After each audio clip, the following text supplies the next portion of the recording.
시기하지 아니하며 사랑은 자랑치 아니하며 교만하지 아니하며 오래 행하지 아니하며 자기 이익을 구하지 아니하며 성내지 아니하며 악한 것을 생각하지 아니하며 의를 기뻐하지 아니하며 진리와 함께 기뻐하고 모든 것을 참으며 모든 것을 믿으며 모든 것을 바라며 모든 것을 견디느니라.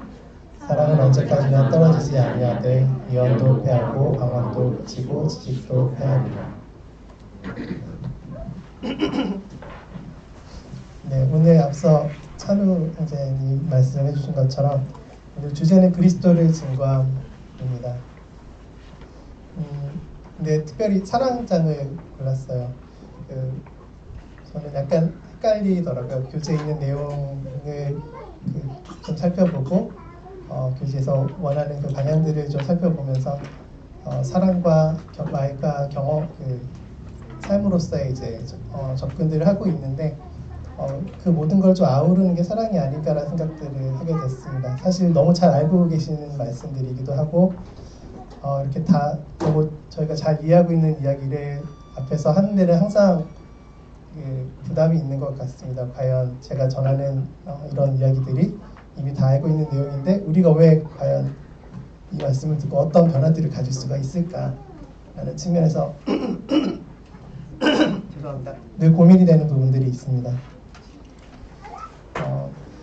교재를 보면 처음 나오는 말이 효과적인 증인이 되어야 된다고 효과적인 증인이 되어야 된다고 나오고 있습니다. 효과라는 말이 굉장히 결과지향적인 이야기죠. 그래서 결과적으로 어떤 비용이 들더라도 그걸 해내야 되는 것들을 이야기하고 있고요. 그래서 투입을 고려하지 않는 거겠죠. 할 수 있는 모든 것을 해보아라 라는 이야기인 것 같아서 그 단어를 보고서 굉장히 좀 적절하지 않나 라는 생각들을 했습니다. 작년과 올해 저희 청년회에서 청년 복음 집회를 계속해서 하고 있는데 여러 청년분들께서 아이디어도 내시고 기획하시고 그리고 무엇보다도 그 마음이 너무 귀하신 것 같아서 늘 감사하는 마음이 있습니다. 저희가 어떤 전도를 하는 것들에 있어서 효과란 말은 쓰기도 하지만 효율이란 말은 잘 쓰지 않죠. 어떤 그런 가능성과 뭐라도 어떻게 돼서 그 한 생명을 구원하고자 하는 그런 절실함이 늘 있는 것 같습니다. 저희가 정말 다 각기 다르게 지어졌지만 그 다른 자리에서 또 다른 방법으로 그리고 다르게 만나는 그런 각 사람들로 그 복음을 전달할 수 있는 기회들을 주시고 또한 한편으로는 각 개인이라는 문제도 있지만 또 공동체를 생각해 볼 수 있을 것 같습니다. 저희가 복음 집회에서 그러했듯이 그리고 교회에서도 복음 집회를 진행하는 것처럼 공동체와 함께하면서 우리가 그 사랑을 전하는 부분들이 있습니다. 그래서 모든 것이 합력해서 선을 이루는 것들이 있고 이런 것들 사실 특별하진 않은 것 같습니다. 굉장히 교회에서는 자연스러운 일이고 우리가 개인의 삶으로서도 그리스도인으로 살아가는 것이 마땅한 것들이 있는 것 같습니다. 그래서 우리가 무엇으로 증인이 되었고 또 무엇을 해야 되는지는 굉장히 명확해 보이는 것 같습니다. 아마 최근 몇 주간의 복음 집회에서도 그렇고 지난주에 이훈우 형제님께서 지속적으로 말씀을 해주셨지만 마태복음에서 이야기하듯이 모든 민족을 제자로 삼아서 아버지와 아들과 성령의 이름으로 세례를 베풀고 내가 너에게 본바 모든 것을 가르쳐 지키게 하라라고 하신 말씀이 정말 그러합니다. 우리는 정말 증인인가요? 라고 한번 물어보고 싶습니다. 증인이라고 하면 보통 우리가 보고 경험한 것들을 누군가 앞에서 이야기하는 것들을 이야기하는데 예수님을 하나님을 보신 적 없죠. 예수님을 들은 기록적으로 살펴본 적들이 있겠지만 본 적도 없고 성령님을 뵌 적이 있으실까요? 눈으로 저희가 보거나 들은 바는 사실 저희가 자신 있게 말하기 어려운 부분들이 있을 것 같습니다. 그렇게 고린도전서에서 저희가 13장에서 그 끝부분에 보면 12절에 보면 우리가 지금 거울로 보는 것 같이 희미하다라고 표현된 것처럼 어떻게 보면 저희에게도 희미한 내용들일 수도 있을 것 같습니다. 그럼에도 불구하고 저희가 갖고 있는 믿음과 소망 그리고 그 사랑이 그 확신을 더하게 하는 부분들도 함께 있는 것 같습니다. 사람들은 각각 나름의 그런 살아가게 되면서 어떤 삶의 원칙과 깨달음으로 그 삶의 기준들을 세워가는 것 같습니다. 그리고 그것들이 나이가 들어가면서 또 고집스러워지는 것들도 있는 것 같고, 또 어떤 소외로 밝히는 부분들도 있는데, 김홍신이라고 하는 작가가 있습니다. 아마 영찬님 잘 아시는 분이실 것 같지만 70대이시고요. 그 국회의원도 하신, 다른 분들은 모르시나요? 김홍신 작가라고. 그런 분이, 그 국회의원이시기도 하신 분이 계신데, 그분이 70대 되셔서 낸 약간 산문집이 있어요. 근데 제목이 겪어보면 안다라는 겁니다. 그래서 굶어보면 안다, 뭐 밥이 하늘인 걸, 뭐 이런 내용입니다. 그래서 목마름에 지쳐보면 안다, 물이 생명인 걸, 일이 없어 놀아보면 안다, 유타가 낙원인 걸, 그래서 아파보면 안다, 건강이 엄청 큰 재산인 걸, 이른 뒤에 안다, 그것이 참 소중한 걸, 이별하면 안다, 그이가 천사인 걸, 지나보면 안다, 고통이 추억인 걸, 불행해지면 안다, 아주 작은 게 행복인 걸. 뭐 다 맞는 이야기죠. 다 상식적으로 이해가 되는 이야기이기도 한 거고요. 근데 마지막에 보면 이제 죽음이 닥치면 안다, 내가 세상의 주인인 걸, 이라고 이야기를 하고 계세요. 그래서 사실 이 표현은 여러 가지 의미가 될 수도 있을 것 같아요. 그냥 나의 삶에 내가 주인인데 그것을 몰랐다라는 소외에 대한 이야기일 수도 있을 것 같고, 어떤 기존의 어떤 한 번뿐인 인생을 좀 잘 살아봤어야 되지 않나라는 그런 소외, 아니면 또 나의 삶에 대한 그런 소중한 부분들에 대해서 소홀하지 않았나로 다시 해석을 해볼 수가 있을 것 같습니다. 그래서 이거는 저희가 생각했을 때 두 가지 생각이 들 수 있을 것도 같아요. 그래서 처음에는 저희가 고린도전서 2장 9절에 나온 것처럼 하나님이 자기를 사랑하는 자들을 위하여 예비하신 모든 것은 눈으로 보지 못하고 귀로 듣지 못하고 사람의 마음으로 생각하지도 못하였다 하는 것처럼, 혹시 믿지 않는 분이라 잘 보지 못하는 부분일 수도 있을 것 같고요. 반대로 저희에게는 너무 당연한 얘기지만 정말 온 우주 만물을 지으시고 어디 하나 계시고 또 언제나 계시고 무엇이든지 하실 수 있는 분께서 저희 어떤 위치를 알게 하시고 어떤 저희의 정체성을 알게 하시죠. 그리고 모든 주권이 하나님께 있고 나의 모든 것이 하나님으로부터 왔음을 인정하게 됩니다. 그래서 내가 주인이 되었던 삶에서 그것이 이제 죄인의 삶이라는 것들을 알게 되고, 그로 인해 죽을 인생이 아들이신 예수로 말미암아 구원을 받았음을 알게 됩니다. 그래서 우리를 늘 겸손하게 하시고 또 엎드리게 하시고 또 구원하게 하시는 우리를 구원하신 사랑에 감사하게 되는 그 첫사랑이 저에게 다 남아 있을 거라 생각을 합니다. 저는 이 첫사랑이 굉장히 중요하다고 생각을 합니다. 그 시간이 지나고 저는 어느덧 한 15년이 되었더라고요. 그 시간이 생각보다 빠르게 지나간 부분들이 있고, 처음에 그 저도 열정적이었던 때가 있더라고요. 말씀에 좀 굉장히 의도 서 있고 날도 서 있어서 뭔가 그로 인해 화도 잘 내보고 그랬던 경우들도 있어서 어떤 첫사랑이라는 부분들에 대한 서투름이기도 하고 어떤 그런 것도 있지만 굉장히 열의가 크고 뜨거웠던 적이 있었던 것 같습니다. 그래서 그런 사랑을 오늘 찬양에서 이야기한 것처럼 예수를 너희가 보지 못하였으나 사랑하는도다라고 말씀을 하고 있습니다. 이제도 보지 못하나 믿고 말할 수 없는 영광스러운 즐거움으로 기뻐하니 라고 이야기한 것처럼, 우리가 직접 보진 않았지만 믿음으로 그 실제하는 경험을 통해서 변화된 기쁨을 증언할 수 있는 그런 기회들이 있습니다. 그래서 우리에게 주신 것, 믿음이라는 것들은 사람이 누군가 강제로 심어준 것들은 아니죠. 하나님이 믿게 하신 부분들이 있어서, 사실 증언을 한다는 얘기를 할 때는 우리가 할 수 있는 역할의 한계들도 마찬가지로 있는 것 같습니다.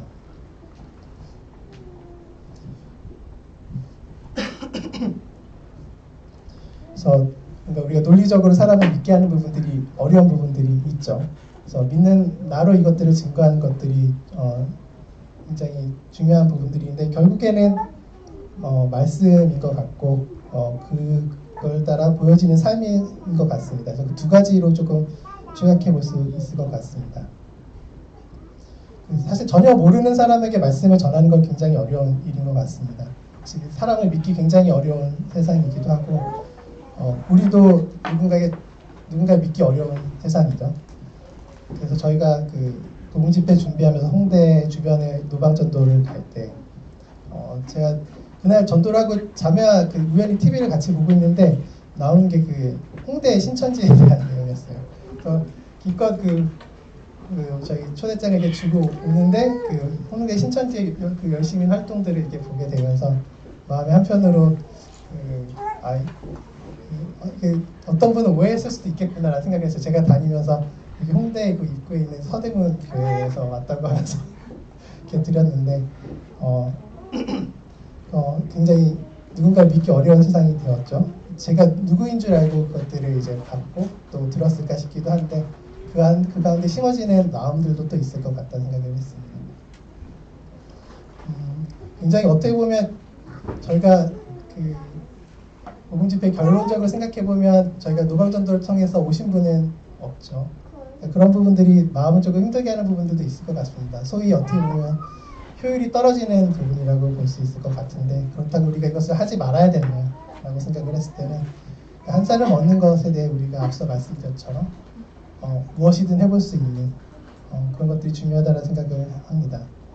지난주에 이윤호 형제님이 말씀을 해주셨던 부분들인데 지하철이나 이런 부분들에서 서울역이나 이런 쪽에서 말씀을 전하시는 분들이 계시잖아요.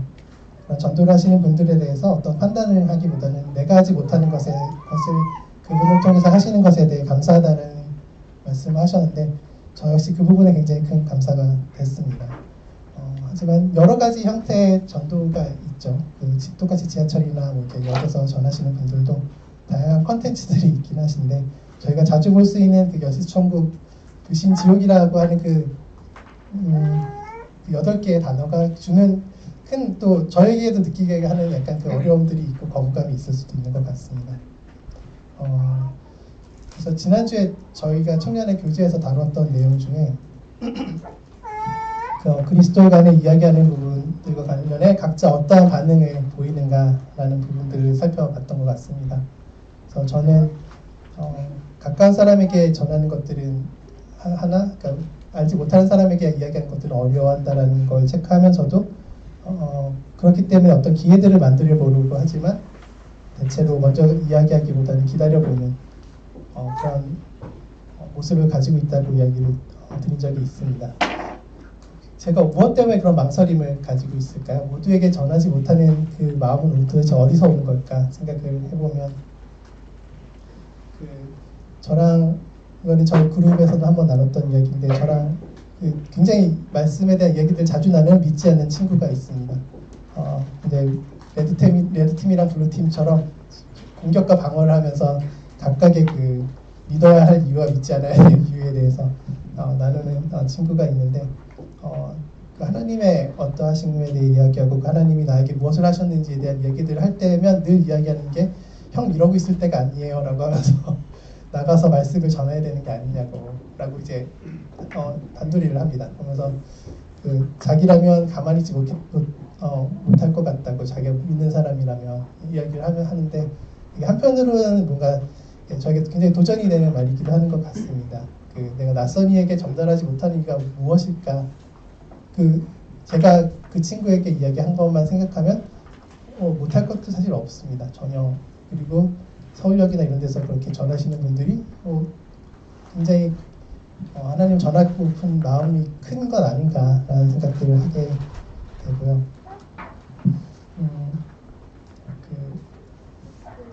어떻게 보면 이번 기회에 굉장히 오랜만에 노방전도를 나가면서 이야기를 하면서 나도 전달되는 분이 어떤 분인지 모르고 받는 분도 내가 모르는 상황에서 어떻게 보면 나를 내려놓고 순수하게 말씀만 붙들고 나가서 전했던 기회가 아닌가 싶습니다.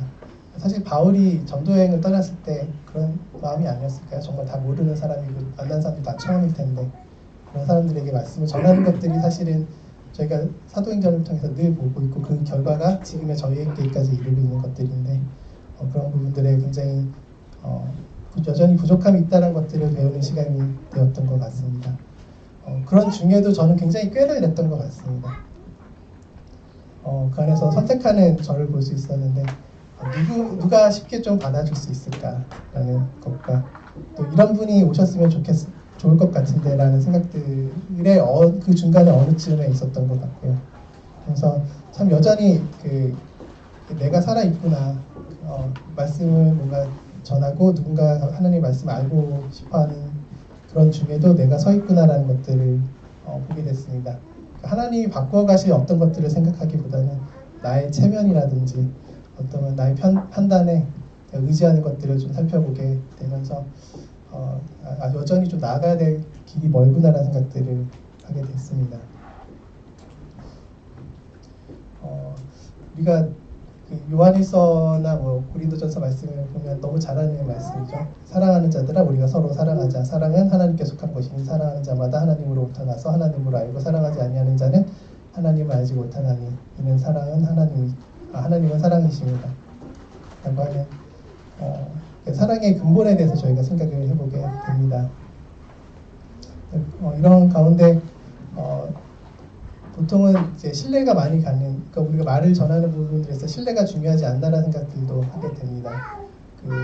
보이지 않는 것들을 믿게 하는 부분들에 있어서 우리의 생각이나 말이나 어떤 의사 표현이라든지 어떤 의사 결정이라든지 이런 것들이 어떤 부분들이 있을 때 더 닿을 수 있을까라는 생각들을 해보게 되는데 어떤 세상에 그럴싸한 것들이 사람들에게 설득력 있게 다가올까라는 생각들을 합니다. 때때로 그렇게 교회에 오시기도 하죠. 그 교회의 어떤 모습들을 살펴보고 오시는 분들이 계시고 그러한 교회들이 여러 교회들이 있는 것 같습니다. 아마 저희 교회도 어떠한 부분들을 보고 오셨을 수도 있기는 한데 처음 오셨을 때 그것들이 이제 본질이 아니지만 시간이 지나면서 또한 열매를 맺어가는 것들도 또한 보게 됩니다. 그런 것들을 봤을 때 여러 측면들이 있고 접근 방법들이 있겠지만 그래도 중심이 되는 것들은 무엇이 있나라는 생각들을 했을 때는 고린도전서에 있는 사랑의 그 말씀들이 아닐까라는 생각을 했습니다. 기본적으로 우리가 복음을 전할 때 우리의 말과 지혜로 하지 않는다라는 것들은 고린도전서에 나와 있는 것처럼 너무 잘 아실 것 같아요. 그래서 예수 그리스도와 십자가에 못 박힌 그를 전하는 것 외에는 우리가 알지 못하는 부분들이 있기 때문에 오늘 찬양에서 나왔던 것처럼 늘 이런 부분들에 날이 서 있어야 되는 부분들이 아닌가라는 생각을 하게 됩니다. 늘 준비되어 있음이 필요하다는 생각들을 하고 이런 것들이 어쩌다 주는 생소함으로 다가오지 않아야 되는 것들이 있을 것 같습니다. 그래서 기본적으로 제가 지금 3주째 참여를 잘 못하고 있는데 암송이라든지 성경을 읽고 묵상을 하면서 그 말씀에 가까워지는 것이 하나의 방법일 수도 있다는 생각을 하고 있습니다.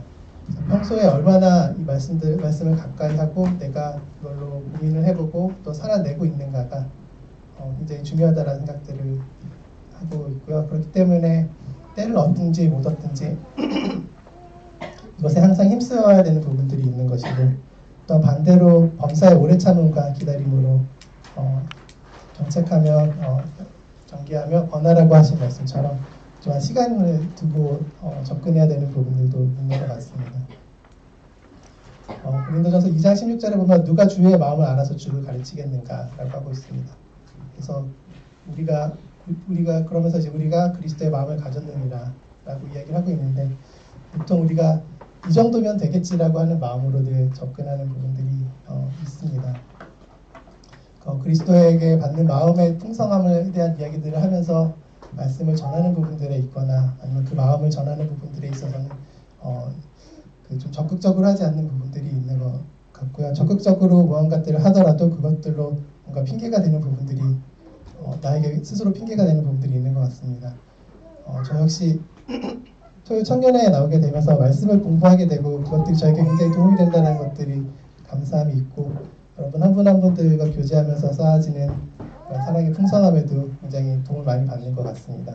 또 그것들이 힘이 돼서 직장에 나아가서 직장에 있는 분들과 어떤 교제들을 하면서 어떤 생활을 하면서 또 일을 하면서 오는 여러 부딪힘이 있겠고 부딪힘이라고 하면 인터랙션 상호작용이 있겠죠. 그런 상호작용 속에서 어떻게 해서든 하나님의 그리스도의 향기가 드러날 수 있도록 판단을 해보려고 온 신경을 다 써보기도 합니다. 네, 그럼에도 불구하고 뭔가 여전히 부족한 부분들을 보게 되는 것 같습니다. 앞서 말씀드린 것처럼 암송을 제가 3주째 못하고 있거든요. 네, 그런 것처럼 물론 저희에게 제한된 시간들이 있고 그 제한된 시간들을 잘 활용해야 되는 것들이 필요하고 그 안에 우선순위를 잘 정하는 것들이 필요하지만 늘 부족한 것들을 볼 수밖에 없는 게 하나님을 알아가면 갈수록 더 그런 것 같습니다. 더 그 풍성함에 저희가 깊이 빠지게 되면 그런 부분들이 알게 되고 반대로 그렇기 때문에 이 정도면 되겠지라고 생각하는 부분들이 늘 발견되는 것 같습니다. 그래서 우리 삶의 한 부분 한 부분들을 가득 채워가는 것들을 시간을 쪼개서 그것들을 더해가는 방법들을 생각을 해보는 게 중요한 것 같습니다.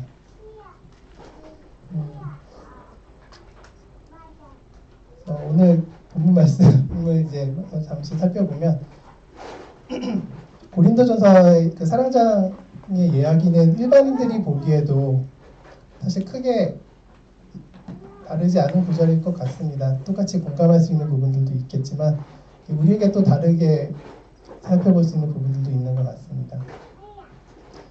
일반 믿지 않는 분들에 있어서는 어떤 좋은 사람들이 되기 위해서라든지 아니면 본인의 어떤 규범적인 동의라든지 아니면 인간적인 그런 선택에 있어서 어떤 그런 상황에 따라서 또 이거를 임의로 선택했다가 하지 않는 경우들도 있을 것 같고 그 수준이나 이런 부분들에 있어서도 앞서 말씀드렸던 것처럼 내가 하는 수준에서 만족하는 부분도 있을 것 같습니다.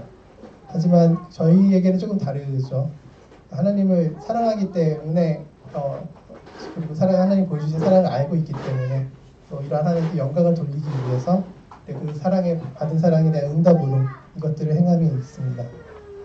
그런 의미에서 저희 말씀을 살펴보면 1절부터 3절까지 이야기는 좀 나가 주어가 되는 게 좀 특징인 것 같고요.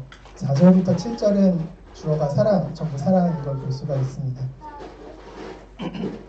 그래서 보시면 처음부터 1절부터 3절은 그 사랑이 없으면 아무것도 아닌 것들에 대한 이야기들을 하고 있는데 이 부분들을 살펴보시면 사람의 방언, 천사의 말, 예언의 능력, 산을 옮길 만한 믿음, 내게 있는 모든 것으로 하는 구제, 내 몸을 불사르게 내주는 것 이것들은 사실 굉장히 중요한 부분인 것 같습니다. 말씀을 전하는 부분들에 있어서도 그렇고 행하는 부분에 있어서도 중요하지만 왜 사랑이 없으면 이것들이 의미가 없는가에 대해서 좀 살펴보면 어떻게 보면 1절, 2절, 3절의 말씀이 조금씩 이렇게 빌드업이 되는 것 같습니다.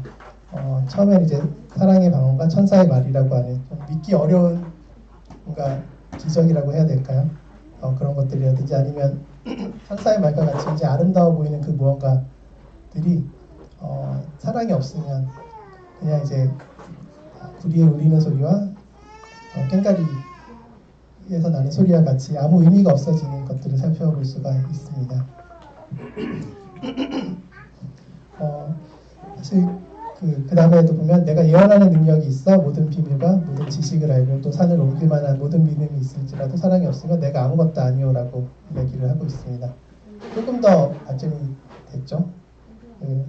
예언하고 능력이 있어 모든 비밀과 모든 지식을 알고 산을 옮길 만한 믿음이 있다라는 것들은 굉장히 중요한 부분일 것 같은데 내가 아무것도 아니오라고 이야기하고 있습니다. 어떻게 보면 이런 전압을 하고 있는 것들에 대한 부정에 대한 이야기들을 하고 있는데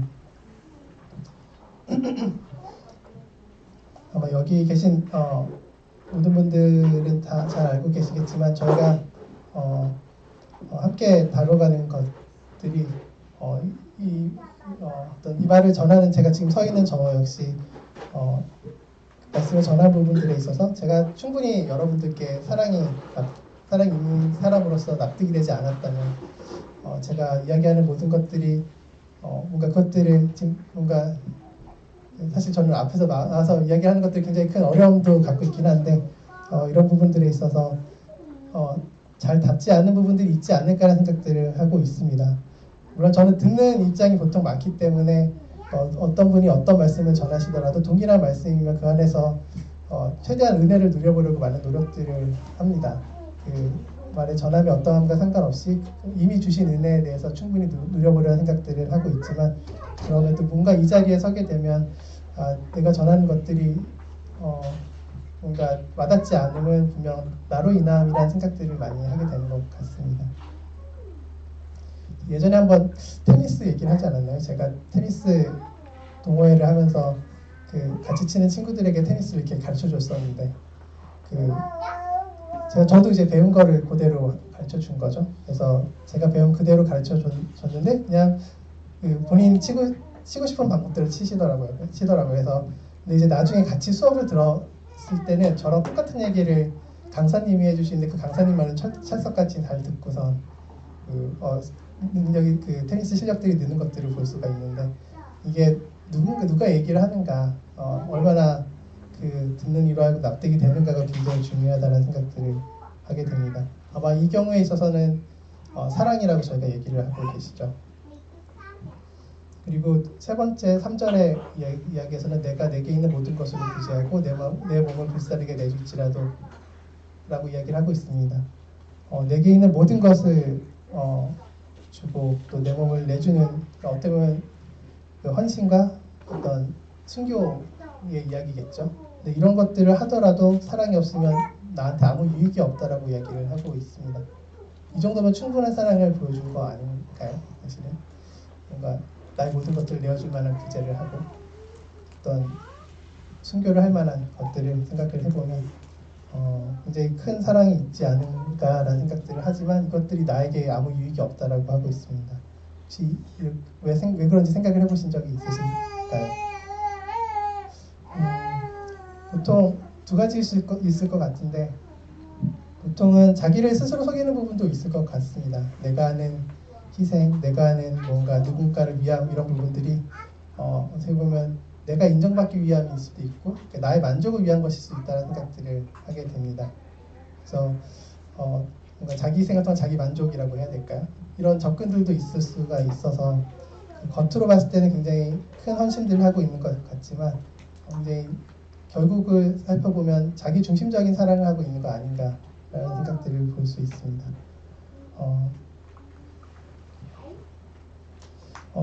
저희가 누가복음 얼마 전에 계속 말씀을 봤었죠. 거기 6장에 보면 너희가 만일 너희를 사랑하는 자만을 사랑하면 칭찬을 받을 것이 무엇이냐, 죄인들도 사랑하는 자는 사랑하느니라 라고 얘기하고 있고, 마태복음에도 동일하게 너희가 너희를 사랑하는 자를 사랑하면 무슨 상이 있으리요, 세리도 이같이 하느니라 라고 이야기를 하고 있습니다.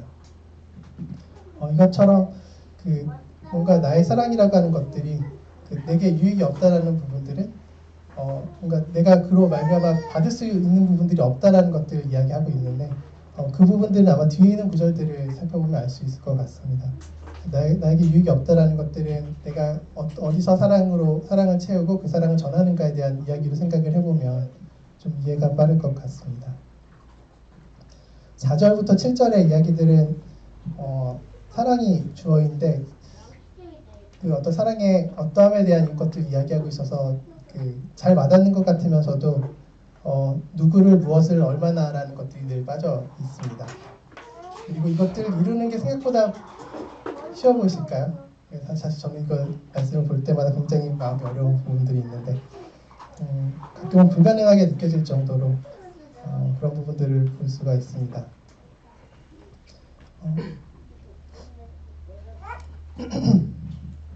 아마 이제 각각의 사람에게 주신 분량들이 다른 부분이 아닐까라고 조금 생각을 해봅니다. 그러니까 각각의 자리에서 사랑을 하되 아마 그 사랑이 자라가는 부분들, 믿음이 더하면 더할수록 사랑이 자라가는 부분들도 있고, 그 안에서 어떤 우리에게 주어진 분량들을 세워가는 부분들도 볼 수 있을 것 같은데요. 하나님 우리에게 보여주신 이런 부분들을 어떻게 이제 적용해야 되는 부분들과 관련해서는 저희가 지속적으로 저희를 점검해 볼 필요가 있는 것 같습니다. 아마 이 구절들은 사랑이란 말을 하나님으로 대체를 해도 그냥 자연스럽게 표현이 되는 것 같습니다. 하나님은 사랑이기 때문에 그러신 거죠. 이걸 저희 이름을 붙여서 이야기하면 굉장히 어색해지는 부분이 있는 것 같아요. 그래서 이런 사랑을 전하는데 왜 어려움이 있을까라는 생각들을 해보면 4절을 살펴보도록 하겠습니다. 4절은 사랑은 오래 참고 온유하며 시기하지 아니하며 사랑은 자랑하지 아니하며 교만하지 아니하며 라고 이야기를 하고 있습니다. 그 사랑이 오래 참고, 그리고 저희가 7절에서도 보면 그 마무리가 모든 것을 견디는 이라 해서 좀 비슷한 말을 하고 있습니다. 처음과 끝이 되게 비슷한 이야기들을 하고 있는데, 오래 참는 거, 이렇게 감당하는 거라고 하는 것들은 굉장히 인내가 필요한 일이고 또 단련이 필요한 일인 것 같습니다. 보통 저희가 좋은 것일 수 있으나 참는 것은 굉장히 어려운 일인 거죠. 되게 어려움이 되는 것들인데 좋은 것을 위하여 참는 것을 생각을 해볼 수 있을 것 같습니다. 그리고 어떤 부분을 참을 것인가에 대한 것도 저희가 생각을 해볼 수 있고, 누구를 참아낼 것인가라는 생각들을 인간적으로 할 수 있을 것 같습니다. 그리고 나와 상관없는 사람에게, 전혀 무관심한 사람에게는 어떤 기대들도 없기 때문에 그것들을 감당하는 경우들도 살펴볼 수 있을 것 같습니다. 우리가 우리의 이웃이라고 생각하지만 나에게 잘해주는 사람과 못해주는 사람들을 생각해 봤을 때는, 특히 나와 상관이 있는 사람들이란 기준들로 봤을 때는 굉장히 우리가 참아낼 수 있는 정도가 굉장히 크게 다르죠. 그래서 무엇을 참는가라는 부분들에 있어서 나를 일부러 괴롭히는 사람들도 있을 것이고, 내가 사랑하는 사람이지만 사랑하는 사람에게 저는 나의 기대로 인해서 참다가 보면 뭔가 실망하게 되고, 그래서 참지 못한 일이 발생하는 경우들을 볼 수가 있을 것 같습니다. 집에서 늘 있는 일이지만 저희 아이들을 보면 뭔가 종종 미성숙하기 때문에 오는 그런 못마땅함이 있습니다. 제가 살펴봐서 이렇게 했으면 좋겠는데라고 하는 기대가 있는데 그거에 미치지 못하는 부분들을 살펴보게 되는데, 그것들을 바로잡아주는 자매의 모습을 보면서 저 방법이 옳은 것인가라는 하면서 또 다른 실망하게 돼갖고선 실망이 겹쳐서 뭔가 어려움이 돼갖고선 제가 가장 사랑하는 사람들조차에게도 사랑하지 못함을 늘 보게 되는 것들이 있습니다. 하지만 이런 것들을 참아내는 게 우리에게 유익이 되는 것 같습니다. 어떻게 보면 우리가 앞서 살펴봤을 때 나로 대입했을 때 도무지 사랑할 수 없을 것 같은 이런 구절들이 어떤 나의 체력이 되고 어떤 나의 그런 사랑의 깊이를 더하게 되는 부분들에 있어서는 이런 참음이 굉장히 큰 역할들을 하는 것 같습니다.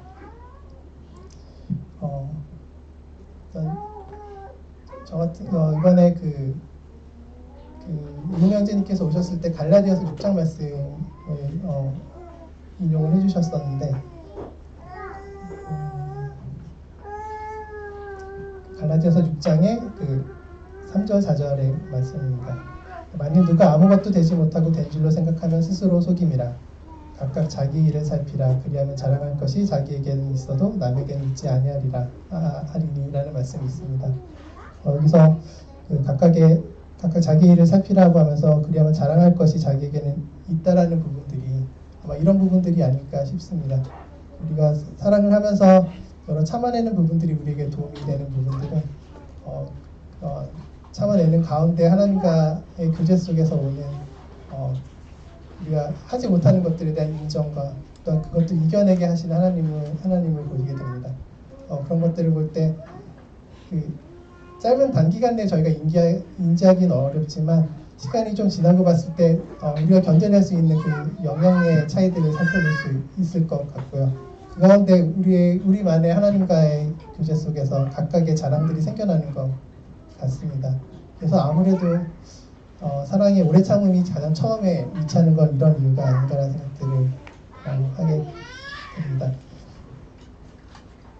그리고 이런 부분들이 결국 남에게는 뭔가 어느 순간 너 왜 이렇게 오래 참아라고 생각되는 그런 부분들이 사실 인간적이지 않은 부분들일 수도 있겠죠. 이런 부분들이 우리가 말씀을 전할 수 있는 계기가 되는 것들도 볼 수 있습니다. 그 다음에 이제 온유인데요. 앞서 오래 참음과 다르게 타인에게 주는 따뜻함과 유함이 있는가, 이것들이 굉장히 일반적이면서도 오래 참음이 전제되어 있는 것들이 있습니다. 갈라디아서 5장에 나오는 성령의 열매를 보면 뭔가 이게 사랑으로 시작해서 사랑이 있어야지 희락이 있고 화평이 있고 오래 참고 이렇게 하나하나씩이 좀 이어지는 느낌들이 있는데 온유라는 것도 그런 것 같습니다. 마주하게 되는 어떤 환경의 어떠함과 관계없이 굉장히 일관적으로 그 온유한 모습들을 보여주는 것들은 굉장히 어려움이 있는 것 같습니다. 이런 것들은 사람들로 하여금 뭔가 내 편이 되어줄 것 같은 생각들을 갖게 하는 것 같습니다. 제가 좋아하는 말씀이라는데 이제 고린도전서 9장에 있는 내가 모든 사람에게 자유로우나 모든 사람에게 스스로 종이 된 것은 그 모든 사람을 얻기 위함이라고 하는 구절이 있습니다. 그래서 내가 유대인이지만 뭔가 유대인과 같이 된 것은 그리고 말씀이 없는 자에게도 말씀 없는 자와 같이 되고 하는 그런 바울이 이야기들이 있는데 그것들을 생각했을 때 바울이 실제로 그래서가 아니라 자기만의 확고한 위치와 정체성 갖고 있지만 모든 사람이 봤을 때 나의 편이 되어줄 것 같은 그런 온유함이 있지 않았을까라는 생각들을 합니다.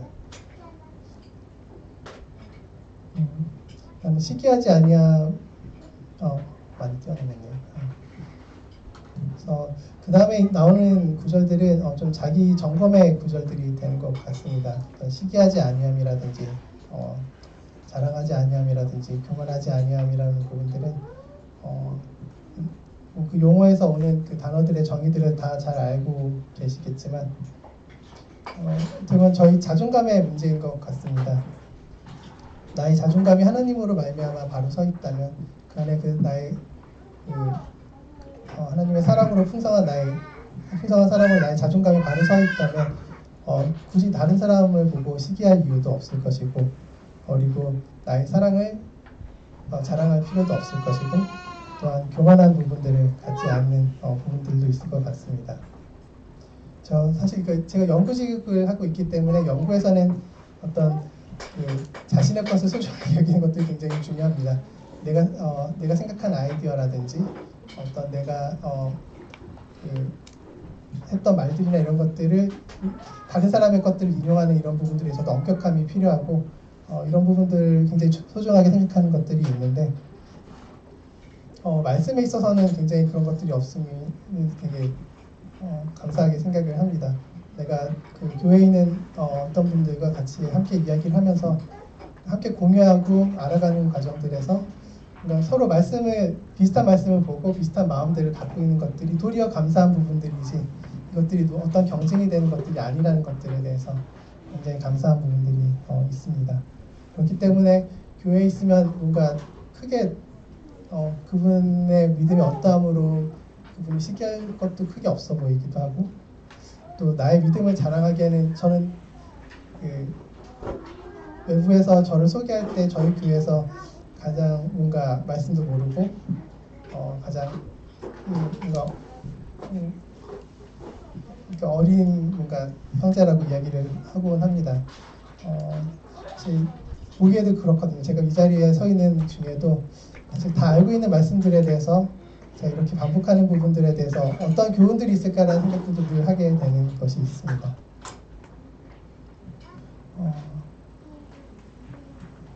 그리고 교만이라는 부분들에 있어서는 저는 제가 생각하고 있는 부분들은 제가 누군가에게 최고이지 않아도 된다라는 것들입니다.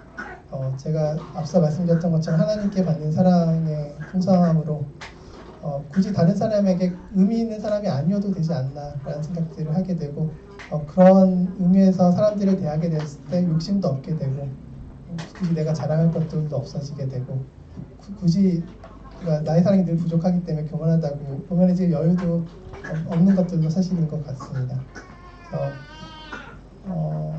예수님이 어떤 결혼식에 참석하셨을 때 그 자리를 선택함에 있어 가장 마지막 자리를 선택하셨을 때 나중에 그분의 가장 윗자리로 높임을 받으신 것처럼 제가 스스로 자리를 선택하지 않는 것들이 사랑을 전하는 부분들에 있어서 굉장히 중요한 것이라는 생각들을 하게 됩니다.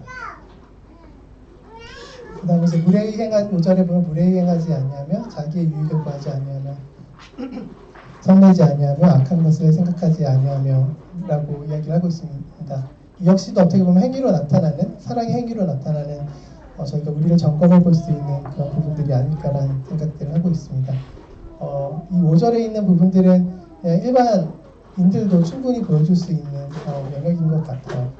무례히 행하지 않는 젠틀한 사람들 있죠. 자기 유익을 구하지 않는 이타심이 강한 사람들도 많이 있습니다.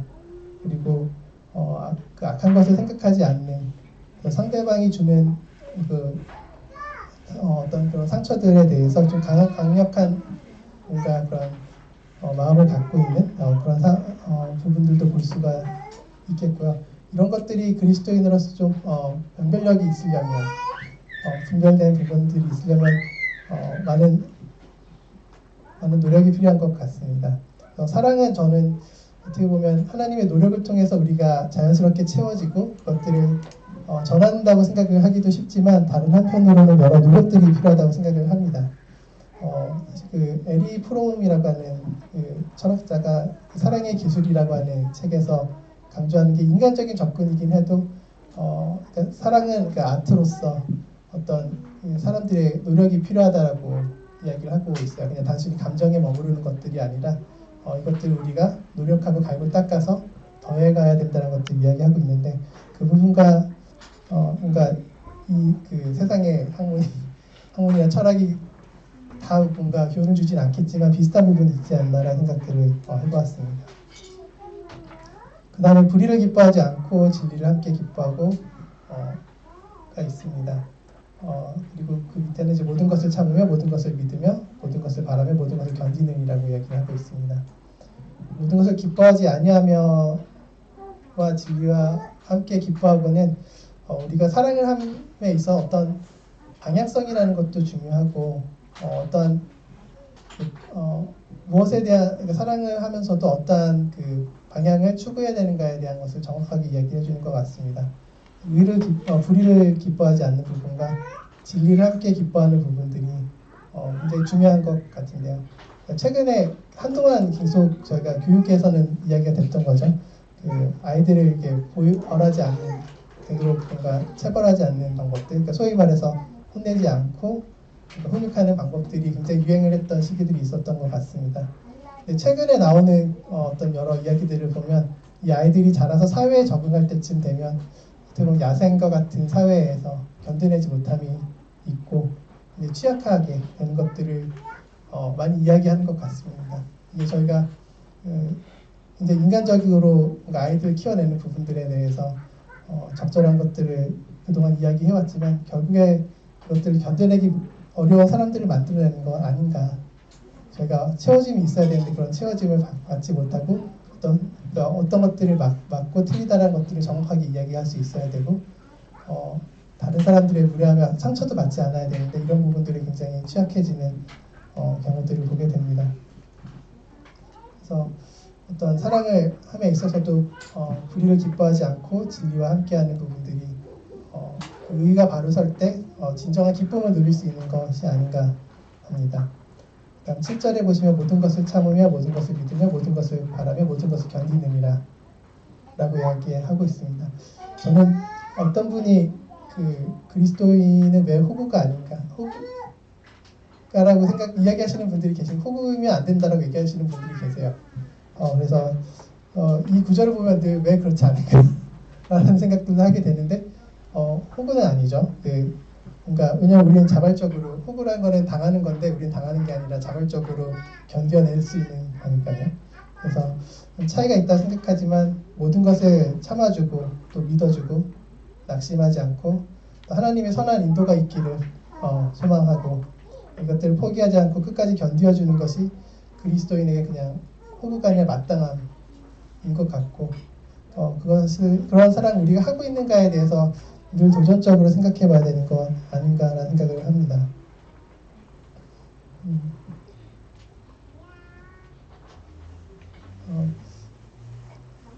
이렇게 저희가 좀 살펴봤는데 이러한 사랑들을 하는 것들이 맞다고 생각을 하시죠.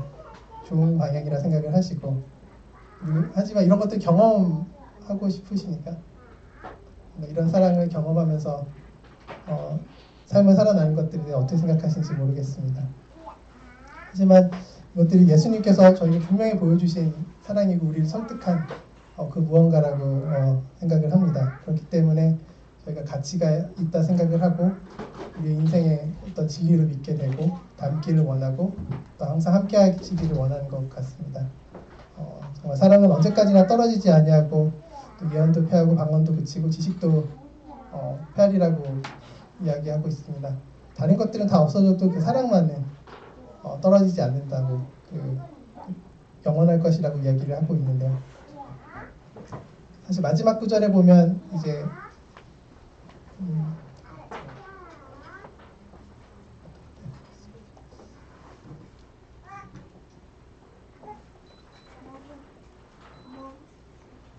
그런즉 믿음, 소망, 사랑 이 세 가지는 항상 있을 것인데 그 중에 제일은 사랑이라.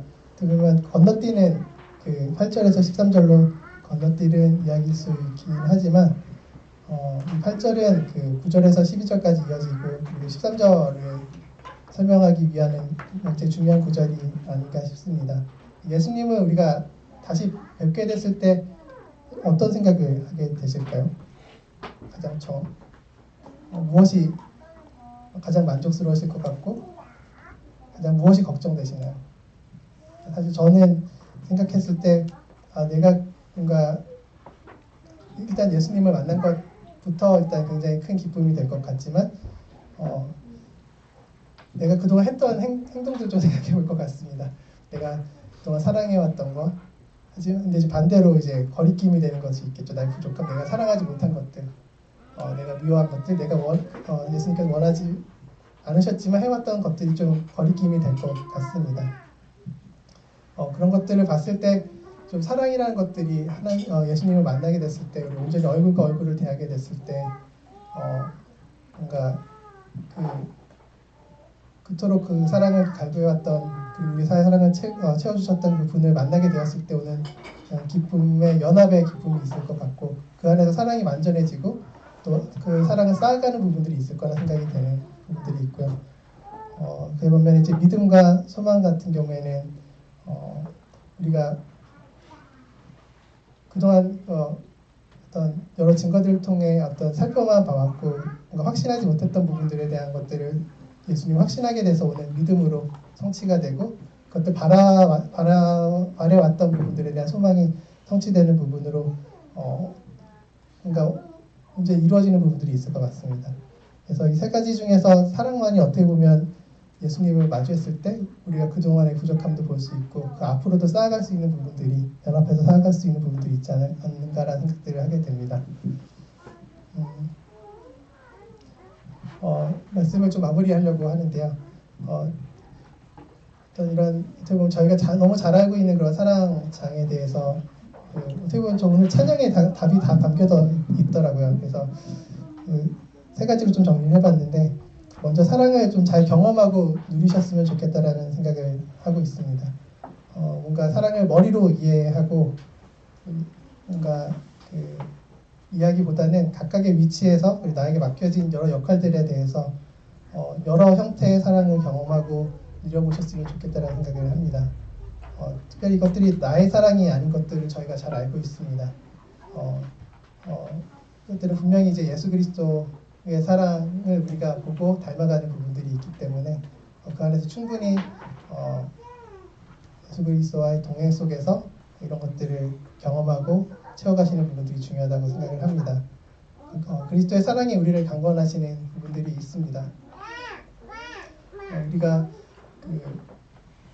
어떤 한 사람이 모든 사람을 위해서 죽으신 게 있고 예수님께서 죽으셨고 그가 모든 사람을 위해서 대신 죽으신 것들에 대한 확실한 목적이 우리로 하여금 자신을 위해 살지 않고 오직 그들을 대신하여 죽었다가 다시 살아나신 이를 위하여 살게 하려고 하신 거라고 하신 것처럼 우리 사랑이 늘 어떤 다른 주변을 보는 것들이 아니라 사람을 보는 것들이 아니라 예수님을 보고 그 사랑을 표현해야 되는 것들이 있는 것 같습니다. 이런 부분들이 여러 나의 삶 속에 경험이 되어야 되는 것 같고요. 저희가 해보지 않은 것들을 처음부터 잘하는 것들은 쉽지 않은 것 같습니다. 나의 사랑의 수준을 좀 살펴보고 점검하는 것들이 필요하다는 생각을 하고 있습니다.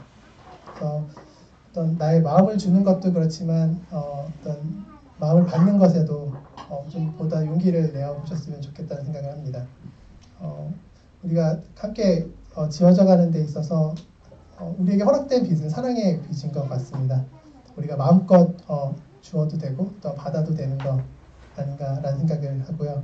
그래서 주는 이로 좀 기쁨을 느낄 수 있는 그런 사랑의 받음과 또 내가 주는 것에도 또 하나님이 그러하셨듯이 넉넉하고 풍성한 사랑을 나눠볼 수 있으면 좋겠다는 생각을 합니다. 또한 무엇보다 궁극적으로 이 영광을 하나님께 돌리는 게 중요하다 생각을 합니다. 우리가 앞서 이야기했지만 오늘 전 그 말씀의 구성, 이 책의 구성이 조금은 다르게 되어도 되지 않나라는 생각들을 했었었는데 뭔가 그렇기 때문에 사랑장을 선택을 했겠죠. 그 사랑을 이해하고 그것들이 우리가 삶으로 전해지고 뭔가 말로 표현되는 부분도 마찬가지겠지만 이것들이 다 근본이 되는 게 우리가 하나님으로부터 받은 사랑인 것 같습니다. 그래서 이 사랑의 영광을 돌리는 것들이 굉장히 중요하다라는 또 생각을 하고 있어요. 얼마 전에 태국에서 오셨죠. 안병환 형제님께서 창세기에서 요셉의 이야기를 해주셨어요. 요셉이 애굽의 총리가 된 다음에 형들을 용서하면서 이것들을 다 하나님이 하신 것이라고 고백하는 부분들을 볼 수가 있습니다. 근데 이제 요셉이 처음부터 그런 사람이었나라는 생각을 해보면 그렇지 않죠. 저희가 아마 이야기들 다 아시겠지만 어떤 형들의 잘못을 아버지께 고자질도 하고 또 형들과 부모가 자기에게 절하는 그런 꿈에 대한 얘기들을 반복적으로 얘기하면서 어떻게 보면 자기를 과시하는 그런 부분들도 있었던 것 같습니다. 어떻게 보면 관계에 성숙하지 못함이 있고 교만함도 있기도 하고 남들로 알고 시기를 불러일으키기도 하는 그런 성격을 가졌던 것 같은데 오늘 말씀에 따지면 겸손함도 부족하고 지혜의 부족함이 있는 부분들도 있을 것 같고요. 이제 하나님과 함께한 시간 속에서 이 해석이 달라지게 되는 것 같습니다. 하나님이 생명을 구원하시려고 나를 당신들보다 먼저 보내셨다라고 하는 이런 고백이 나오기까지는 생각보다 오랜 시간이 걸렸죠. 종으로 팔려가기도 하고 보디발의 집에서 오해도 받아서 감옥에 또 갇히기도 하고 어떤 전혀 사건적으로 봤을 때 형통해 보이지 않는 그런 어려운 사건들이 성경에서는 여호와께서 요셉과 함께 하시고 그를 범사에 형통하게 하셨다라고 이야기를 하고 있습니다. 아마 우리가 하는 사랑들도 앞서 마찬가지인 것 같습니다. 우리가 하지 못하는 것들을 하라고 하진 않으실 것 같습니다. 이 사랑의 이런 면면들을 저희가 사랑을 이제 예수님을 대입했을 때 그 용어가 그러니까 괜찮았지만 우리를 대입했을 때 좀 어려움이 있었던 것들이 조금은 변화들이 있었으면 좋겠다는 생각들을 합니다. 말씀을 이제 마무리하도록 하겠습니다.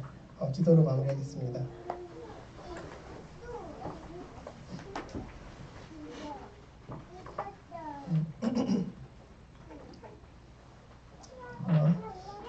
누가 주의 마음을 알아서 주를 가르치겠느냐.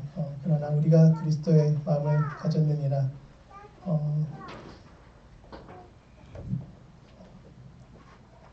저희가 그리스도를 증거함에 있어서 어떤 가장 중요한 부분이 정말 우리로 그 사랑을 알게 하신 하나님을 고백을 합니다. 저희가 그 사랑을 하는 목적도 또한 그 사랑을 하는 것이 당연한 것도 또한 하나님께서 보여주신 사랑을 또한 닮아가기 위함이고 또한 이로 말미암아 많은 이들이 주님께 돌아온 것들을 위함인 자연스러운 과정인 것들을 보게 됩니다. 그럼에도 불구하고 이런 사랑을 행하는 것들에 대해서 우리가 잘 알고는 있지만 또한 어려운 부분들이 있습니다. 각 사람의 삶에 온전히 개입하여 주시고 그 가운데 깨닫게 하여 주시고 또한 삶의 진정한 변화의 힘이 되는 그런 사랑의 풍성함이 더해지는 시간이 되게 하여 주시옵소서. 이 모든 말씀을 권하신 주 예수 그리스도의 이름으로 기도를 드립니다.